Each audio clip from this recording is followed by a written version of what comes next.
E aí, pessoas, tudo bem?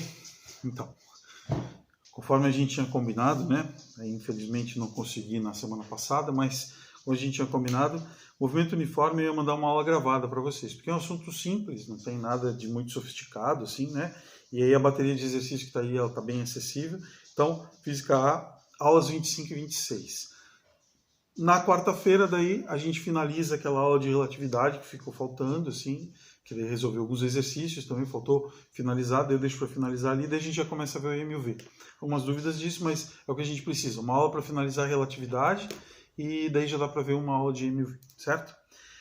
O que caracteriza um movimento, na verdade, a característica dos movimentos está associada à aceleração que eles possuem. Então, se você pega assim um movimento retilíneo uniforme, significa o quê? Que ele não possui aceleração de maneira alguma. Porque o movimento é uniforme. O que significa ele ser uniforme? Significa que o valor da velocidade não muda. Então a gente pode dizer assim, que a velocidade dele... Deixa eu só aumentar a espessura aqui um pouquinho. Deixa eu apagar tudo aqui. Então tá. Que a velocidade dele vai ser uma constante. E constante em módulo, direção e sentido. Porque ele é retilíneo também. Então, ele não possui nenhum tipo de aceleração, não tem nenhuma força atuando sobre ele. Como a gente já viu a parte de dinâmica, né, a gente pode escrever assim, ó, que a força resultante sobre ele vai ser zero. Por quê? Porque a aceleração resultante dele é zero. Ele não tem nenhuma aceleração centrípeta, que provoca curva no movimento, e nem aceleração tangencial, que provocaria uma variação no valor da velocidade. Então, o que caracteriza o movimento ser retilíneo e uniforme é isso. Ele anda em linha reta, então não tem aceleração centrípeta, e ele é uniforme porque ele não tem aceleração tangencial. Fechou? Então, como eu falei, ele é um movimento extremamente simples, e a gente usa ele no cotidiano, usa ele o tempo inteiro, assim, para determinar, por exemplo, uma função horária da posição. Então, eu tenho aqui uma filha está no ensino fundamental, no ensino médio, primeiro ano, e daí ela fica questionando o tempo inteiro como tem que ser um adolescente. Para que eu vou usar isso? Para que eu vou usar isso? E algumas coisas realmente eu não consigo explicar para ela para que vai usar diretamente. Porque nem tudo que a gente escuta aqui a gente usa ali, né? Vai acumulando informação, e num belo dia alguém te pergunta um negócio, eu lembro o que aconteceu. Mas a gente acaba usando o movimento uniforme direto. No final do ano passado a gente começou a planejar uma viagem, a gente ia de carro para o Uruguai. E a família foi, né? Eu, minha esposa, minhas duas filhas, a gente foi. Para isso você tem que ter um planejamento. Então, o meu planejamento foi o seguinte, ó. Deixa eu ver tem na próxima fase. Eu fiz o seguinte planejamento, ó. Eu tenho que sair de Florianópolis e eu vou para Montevidéu. Montevidéu, eu não sei como que Montevidéu. Vou botar assim, ó, Montevidéu. Esse aqui foi MTV, né? Não é para ser MTV. Montevidéu, eu não sei como fazer. Vou botar assim. Montevidéu. Pronto, deu. Parece bom isso ali, é Montevidéu. A distância de Florianópolis até Montevidéu, 1.200 quilômetros. Somos em 3 motoristas, eu, minha esposa e minha filha mais velha. Então dá para revezar, mas mesmo assim é um massacre. Ficar sentado dentro do carro durante 15 horas direto numa viagem, não tem como, a gente não consegue fazer isso. Então a gente fez um planejamento de viagem. Tem aqui, numa determinada posição, que é Jaguarão, fica a uns 800 quilômetros de distância de Florianópolis.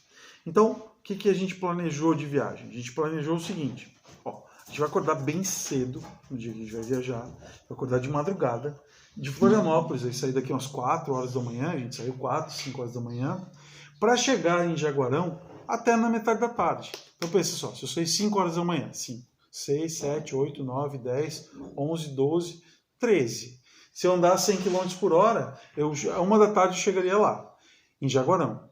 Mas aí eu perco mais 1 hora para almoçar, aí eu perco mais 1 hora para descansar um pouco, tomar um café e tal. Então, em umas 10 horas eu chegaria lá. Ou seja, lá pelas 2, 3 da tarde a gente chegaria em Jaguarão. Beleza, então estava resolvido uma parte da viagem. Por que essa distância? Porque daí agora faltava só 400 km para chegar lá, para chegar em Montevidéu.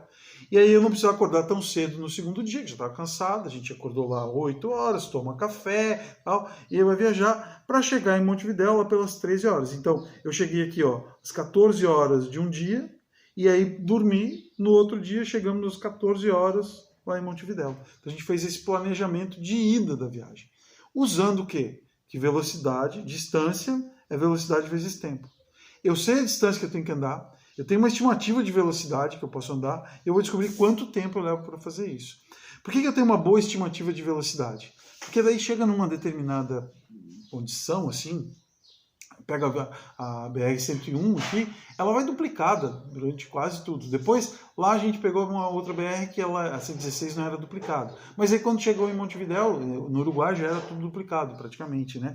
Então eu conseguia fazer uma boa estimativa, e a estimativa é que eu andasse sempre a 100 km por hora. Ou seja, não infringia a lei também, né? Então eu estava andando dentro do limite. Na volta a gente fez a mesma coisa, fiz uma previsão. Vou sair de Montevidéu, só que daí eu fui visitar uns parentes em Caxias do Sul. Eu fui para Caxias, que dava mais ou menos a mesma distância, e depois eu fui para Florianópolis. Então foi muito parecida a viagem de ida com a viagem de volta. No final você já está mais cansado. Você está vendo? Eu estou usando o movimento uniforme para planejar minha viagem. Então eu estou usando isso, usando meu conhecimento para planejar essa viagem. O que é determinar essa função horária, então? Função horária é você conseguir construir uma equação que represente aquele movimento e que eu consiga determinar assim, tá, mas se eu sair de tal lugar com a velocidade de 10 metros por segundo, onde eu vou estar daqui 1 hora? Onde eu vou estar daqui 2 horas? Na apostila de vocês tem uma dedução disso, né? Tem uma dedução da fórmulazinha. Vou mostrar de um outro jeito aqui, quer ver? Um ΔS, por definição, é um S menos um S0. O que é um delta em física? Delta na física é sempre o final menos o inicial. Então eu tenho a posição final, que é onde ele vai estar depois de um certo tempo, e ele saiu de um certo lugar aqui, ó, que era a posição inicial. Ou seja, a posição final vai ser a posição inicial mais o que ele andou, concorda? Quanto que ele anda num determinado tempo? O tanto que ele anda é a velocidade vezes tempo. Então a nossa equação fica assim, ó, S igual a S0 mais V vezes T. Onde o S é a posição final, o S0 é a posição inicial, o V é a velocidade, que vai ser constante ao longo de toda a trajetória, e o T é o instante de tempo que eu quero considerar. E agora a gente está num movimento que é uma reta, porque é um movimento retilíneo e uniforme. Beleza? Vamos ver para que serve isso aqui agora num exercício, quer ver? Tá aqui, ó, é o exercício 1 da tua apostila aí. A tabela fornece em vários instantes a posição S de um móvel em relação ao quilômetro zero da estrada em que se movimenta. Então tem aqui, ó, quando o tempo é zero está no 200, 170, 140, 110, 80, 50, ou seja, ele está voltando, né? A trajetória representada dele é alguma coisa assim. A reta, desculpa. Uma reta. Aí ele estava na posição 200 a 0 hora. Depois ele está na posição 170 às 2 horas. Depois ele está na posição 140 às 4 horas de movimento. E assim sucessivamente. Ou seja, ele está voltando, né? Se ele está diminuindo a posição dele, ele teve uma variação de posição aqui, ó, um ΔS negativo. Ou seja, o deslocamento dele foi de menos 30 km. Ninguém anda menos 30, mas ele pode andar 30 a favor do sentido crescente ou no sentido decrescente. Ele está andando no sentido decrescente, ele está andando menos 30. Em quanto tempo? Em 2 horas. Qual a velocidade média dele, então? A velocidade vai ser o ΔS sobre ΔT. Vai ser menos 30 sobre 2. Velocidade dele, menos 15 km por hora, desculpa. Eu ia botar metro, né? Menos 30 quilômetros, menos 15 km por hora. Deu. Tá, e agora? A pergunta foi, quer saber qual a função horária que fornece esse movimento, né? Que dá as posições. É o sorvete, ó. S igual a S0 mais V vezes T. S vai ser igual a S0, da onde ele saiu. Ele começou a andar do 200. Menos 15 vezes o T, que é velocidade vezes tempo. Pronto. Alternativa correta, letra D. Fechou? Então tá. Na pausa para anotar. Acabou a pausa. Aí você pode dar pausa aí, né? É um vídeo. Esse aqui agora, ó. Questão 3 da sua apostila. Filas de trânsito são comuns nas grandes cidades e duas de suas consequências são o aumento no tempo de viagem e irritação dos motoristas. Imagine que você está em uma pista dupla e enfrenta uma fila. Pense em mudar para a fila da pista ao lado, pois percebe que em determinado trecho a velocidade da fila do lado é de 3 carros por minuto, enquanto o da sua fila é de 2 carros por minuto. Considere o comprimento de cada automóvel igual a 3 metros. Assinale a alternativa correta que mostra o tempo em minutos necessários para que um carro da fila do lado, que está a 15 metros atrás do seu, possa alcançá-lo. Então, a gente sabe o seguinte, ó, que esse aqui anda 2 carros por minuto. Esse aqui anda 3 carros por minuto. Então, a gente pode resolver problemas de encontro. Depois eu coloquei uns videozinhos na sequência aí, para que vocês vejam problemas de encontro de móvel. Um jeito de montar. Mas a gente pode montar usando velocidade relativa. Nesse tipo de problema fica mais fácil montar assim, ó. Esse aqui anda 2 carros no minuto e esse anda 3. Então esse aqui tem 1 carro por minuto de vantagem, né? Então a vantagem dele vai ser isso, ó. 1 carro por minuto. E cada carro tem, cadê aqui, ó? 3 metros de comprimento. Então a velocidade dele vai ser 3 metros por minuto. A velocidade relativa, né? A velocidade que o carro de trás, se chamar aqui de A e de B, eu vou botar assim, o carro A e o carro B. O carro A, ele tem 3 metros a cada minuto que passa de vantagem. Então, essa é a vantagem que ele tem. A gente já viu isso lá nas colisões, né? Isso é uma velocidade de aproximação e de afastamento. Quer saber quanto tempo vai levar para que ele alcance? Então, para que ele alcance, ó, distância é a velocidade relativa, daí vezes o tempo. Distância que ele tem que superar, 15 metros. Velocidade, 3 vezes t. Ou seja, t vai dar 5 minutos. Fechou? A alternativa correta é a letra C. Tranquilo, né? Dá pra gente resolver sossegado, assim. É um assunto sossegado mesmo. Agora a gente pode botar uma análise gráfica disso. Na verdade, o gráfico vai ter umas propriedades importantes que dá para aproveitar depois para o movimento variado também, mas ainda nessa parte aqui é bastante simples. Opa, o que aconteceu? Então tá. Então, caracterizar graficamente o movimento é saber como funciona a aceleração, velocidade e tempo. Então, aceleração em função do tempo, velocidade em função do tempo e o espaço em função do tempo. A aceleração. Nesse movimento, a aceleração é 0. Então, o gráfico da aceleração vai ser uma reta horizontal coincidente com a linha do tempo. Não tem aceleração. Velocidade. É uma velocidade constante, porém diferente de 0, senão ele estava em repouso. Então, qualquer valor. Ó. Aqui o valor constante. Para qualquer instante de tempo que eu pego, eu chego no mesmo valor de velocidade. Então, primeira coisa é identificar. O movimento tem velocidade constante. E nesse gráficozinho aqui, velocidade é constante, e ele tem uma propriedade gráfica. E a propriedade é essa aqui, ó. Tem um macetezinho para descobrir isso. Quer ver? Velocidade é dada em metro por segundo, né? E tempo é dado em segundos. Calcular a área dessa figura, né? Fazer base vezes altura.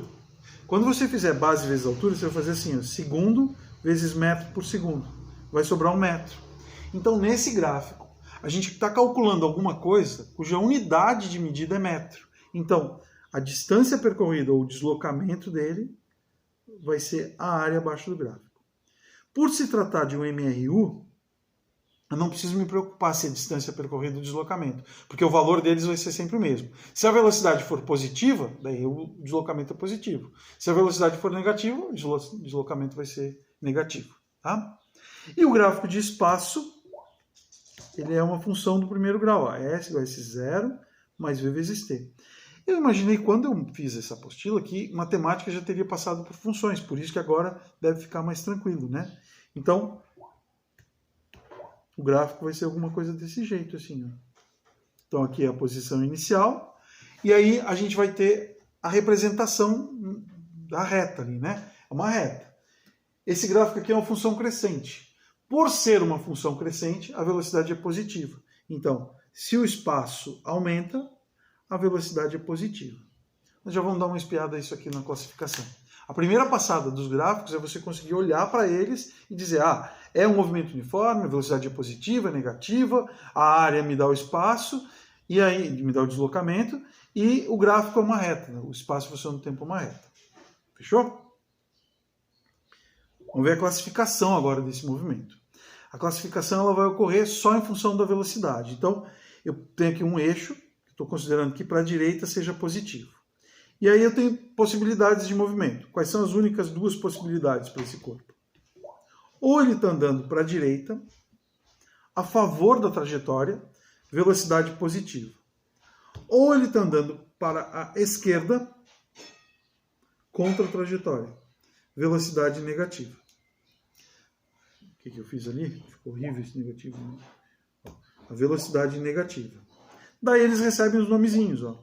Se a velocidade for positiva, o movimento é chamado de progressivo. Se a velocidade for negativa, ele é chamado de... era chamado de regressivo uma vez, mas ele vai ser retrógrado. Então, vamos ver como vai ficar a representação disso num movimento, no gráfico de velocidade, ó. Velocidade em função do tempo. Movimento progressivo. Valores que estão aqui em cima, ó. Velocidade positiva. Movimento retrógrado. Valores que estão aqui embaixo, velocidade negativa. Já é? No gráfico de espaço em função do tempo agora, como vai ficar isso? Eu tenho duas possibilidades. Ou o espaço está aumentando, velocidade positiva. Ou então o espaço está diminuindo, velocidade negativa. Velocidade positiva, progressivo. As velocidades negativas, movimento é retrógrado. Beleza, então? Então tá. Vamos avançar aqui, ó. Um exercíciozinho, o 18 do livro. Um móvel se desloca sobre uma reta conforme o diagrama a seguir. O instante em que a posição do móvel é mais 20 metros. Então, quer saber em qual instante de tempo o S vai ser mais 20, ou seja, 20 metros. Parecidinho com o que a gente fez antes, eu tenho que achar a velocidade dele antes. Ó. Velocidade vai ser ΔS sobre ΔT. E aqui no gráfico eu consigo arrancar essa informação. Ó. Quando ele andar do menos 30 até o menos 20, ele vai andar 10, né? Positivo, a função vai ser crescente. Em 2 segundos. Então vai ser 10 em 2 segundos. Velocidade média, 5 metros por segundo. Que já é a velocidade instantânea dele. Agora, ó, S igual a S0 mais V vezes T. S vai ser igual. O S0 é menos 30. Velocidade, 5. E o tempo ele quer saber. Desculpa que eu troquei a pergunta. Ó. Ele quer saber quanto tempo ele passa no S20, né? Então, eu já sei que o S vale 20. E aí? Ó, esse menos 30 passa para lá, vai ficar 50. É igual a 5T. É igual a 10 segundos. Então tá. Pessoal, é isso aí, ó. Na verdade é bem simples, dá uma olhada nos outros 2 videozinhos de encontro de imóveis também, vai ser importante o procedimento, mas é uma base para entender o movimento uniformemente variado, retilíneo uniformemente variado. Fechou? Até então, a gente se vê essa semana ainda. Guiné, tchau.